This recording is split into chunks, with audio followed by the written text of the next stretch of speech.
please! Say it again. Bitch, please! Okay, I just read chapter 2 on my own so I don't mess up as much as I did the last chapter. It's very emotional, so it's going to be kind of hard for me to, you know, narrate this with the voices because I'm not that good at showing emotion, but I'll try. Here I go. Here we go. I just turned my fan off, so it's going to be very hot in here, but I did it so it wouldn't be much little like that in the background is turning off. But here we go. Chapter 2. The next morning dawned cloudy and cold, just as Bright Eyes had predicted, but she was out of bed before the sun had even risen. With frost still in the windows and Celestia's time not even begun yet, she slid out of bed, brushing her mane, readying herself for her daily route.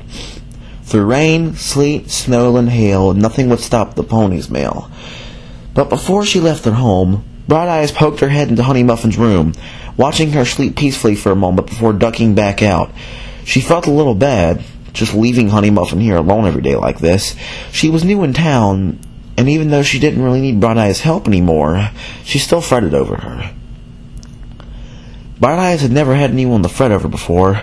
She never really had anyone to hang out with long enough for her to even get to know, except Mom, of course.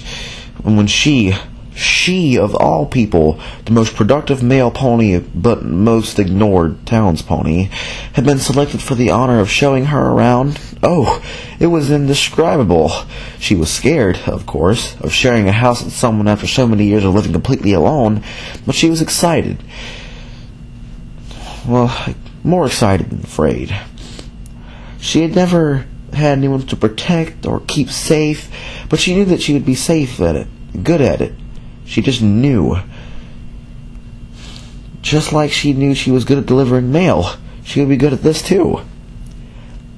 She alighted the rooftop on the Pony Express building promptly at 4:55, leaving her just enough time to slide down the bright-eyed-sized tunnel that poked out at the top of the building. It was a little sooty, but that's just because the slide hadn't been cleaned in a while. She arrived in the main mail room exactly on schedule, precisely 3 minutes before she was supposed to be there, her good eye roving around the room to look for her workstation. It tended to move if you didn't keep an eye on it, so... One day it had been next to the window, the next had been moved beside the slide. Why they lit the slide on fire she would never understand, but it certainly kept things warm. Luckily for Bright Eyes, today her mail desk was next to the slide, and she hopped in her seat as the lead mail mare stepped into the room, hefting several large bags over to her brawny shoulders. But before Bright Eyes could trot over to help her with sorting along the other ponies, the mare stopped her. "Hey, Bright, you got a special delivery today. Gotta talk to a peg fella outside," the mare woofed, giving her tail a sharp snap in that direction as the other Pegasi clustered around her, busily divvying up the mail in quadrants. Bright Eyes blinked at her for half a moment, then took off the front door a little slowly, uncertain about this. She had done some special deliveries in the past, usually for ponies who needed things done fast. But this didn't sound like any of the ponies from town that she knew, and certainly didn't look like anyone she knew either. Pony Feathers. She barely knew any boy ponies at all, so the fact that she didn't recognize him immediately registered in her brain. But the armor was something she'd never seen on any pony in Ponyville. It made her a little afraid. His hair was all pushed up and spiky, like a brush. Not Big Mac's hair. His hair was nice and soft. He had let her touch it once. This looked weird. "Mail pony?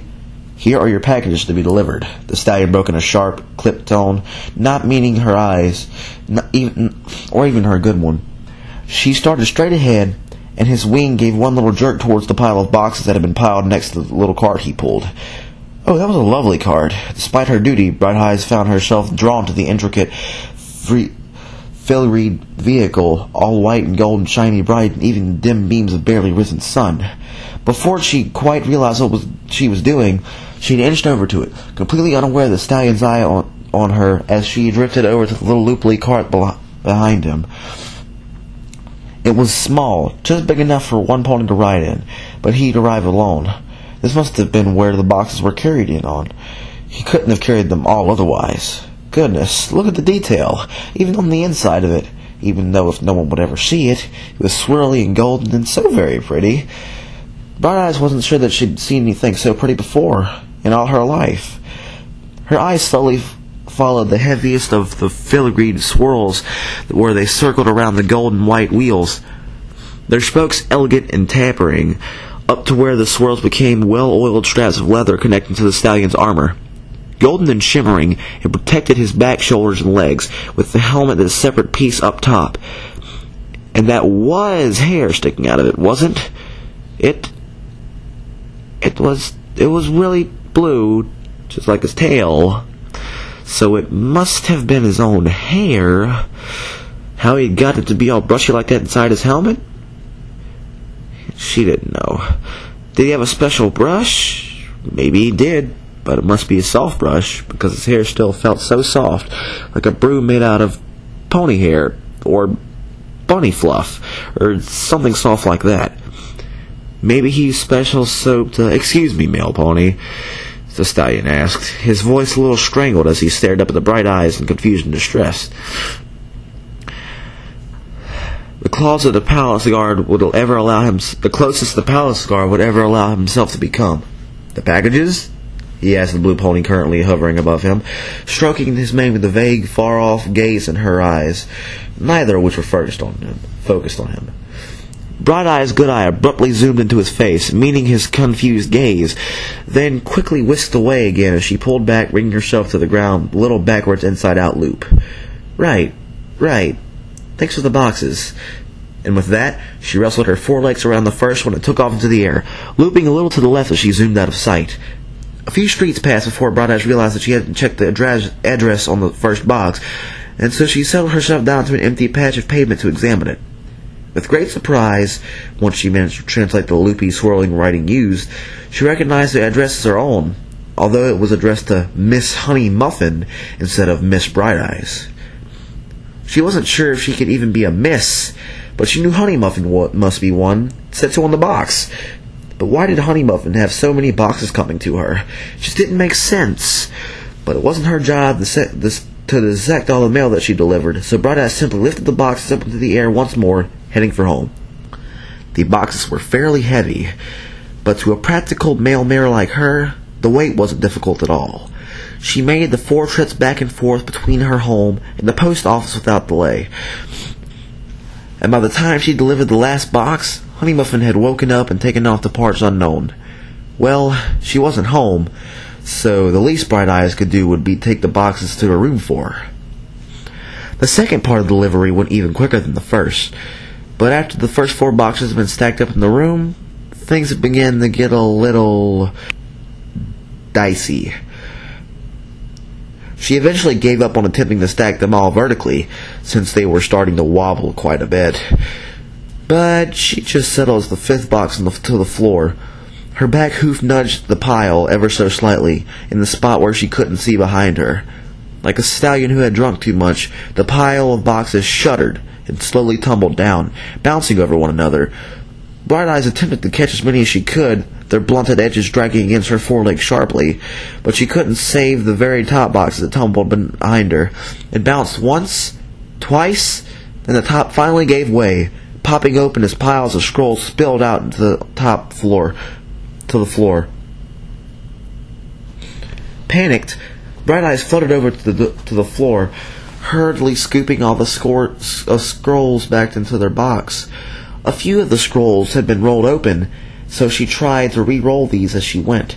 It was difficult for a pony with very low depth perception to pick up all these scrolls, but she worked as quickly as she could, not wanting to upset Honey Muffin with the mess. Oh my God. Then, as she was returning to the last stragglers to their box, her askew eye lit on something familiar in one of the scrolls she was re-rolling. Slowly, she brought her good eye over to examine it, loath to break the sacred male pony's code. But she hadn't opened it, had she?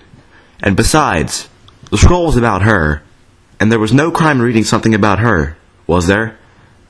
Her good eye quickly scanned over the line she saw her name in, promising herself not to read anything more that was about her.